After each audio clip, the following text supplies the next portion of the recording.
saria batez ere nik momentu honetan jasotzen dut aitortza bat bezala, ez? Bada sortzaileen lana bada askotan txingurri lan bat, ez? Edo sorkuntza askotan bada itzalpean egiten den lan bat eta etxeko andrea bezala, ez da?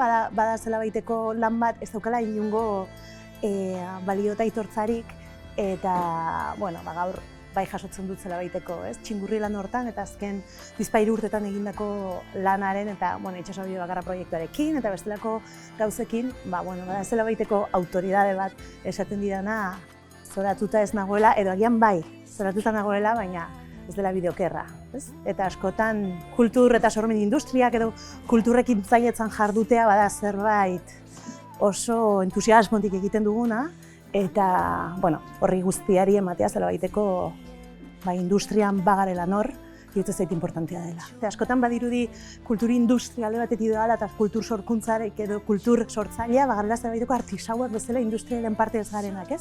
Eta iruditzen zait, benetan sinisten dut kultur ekosistema osasuntsu batean, zeintzuetan sinergiak ematen diren eta kasu honetan, ez? Bada zela baiteko aitortza industriaren partetik. Alegia, ni ere industria naizela, musikari senyora bat ere izan daitekela industriaren parte.